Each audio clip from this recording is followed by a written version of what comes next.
Hello guys. Today our topic is financial institutions.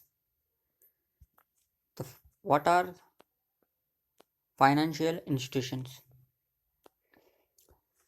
Mainly, the financial institutions are the companies which are provide businesses and services, and the services including banking, insurance, investment management.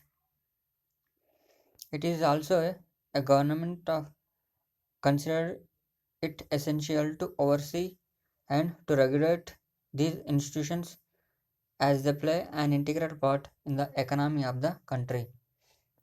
That means the government of India can regulate the financial institutions. In this portfolio, the Reserve Bank of India regulate all the financial institutions in India. What are the types of financial institutions? There are mainly two types of financial institutions. The first one is depository taking institutions and the second one is non-depository taking institutions. There are many different financial institutions exist in India. That are, some of them are banks, internet banks, credit unions, savings and loans associated with investment banks, investment companies, brokerage firms, insurance companies and mortgage companies. These all are the non-depository and depository financial institutions.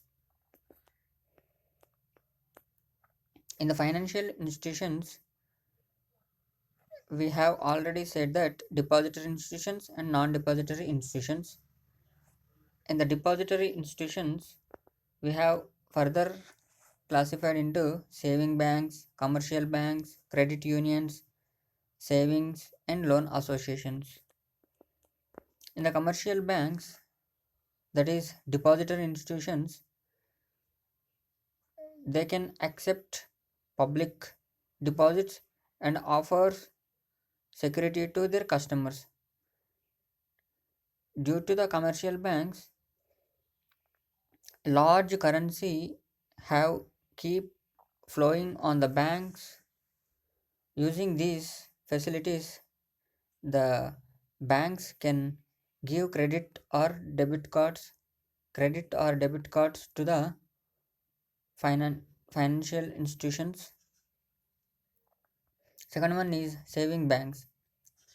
Saving banks perform the functions of accepting savings to from individuals and lending to the other customers.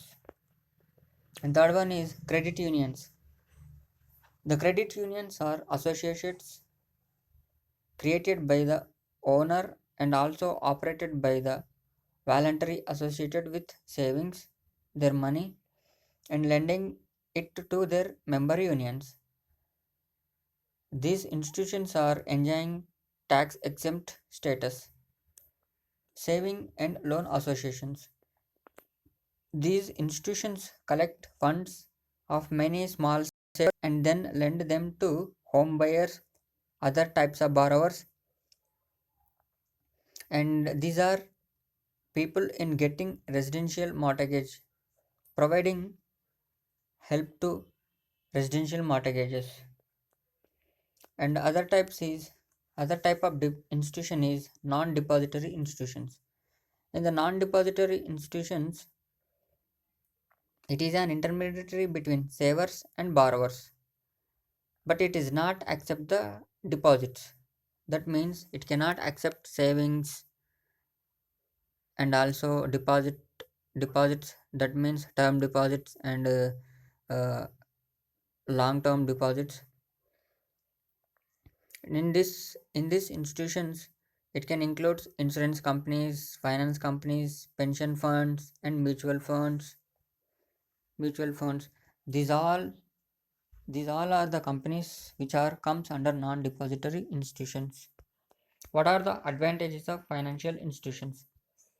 The main advantages of the financial institution is to give credit or loans to the borrowers who are who are the who are set up a business or to get some equipments from the business purposes, and it can also guide and support the management, and it can also give equipments and machinery to the outside of their country, and it can give some facility to the payments.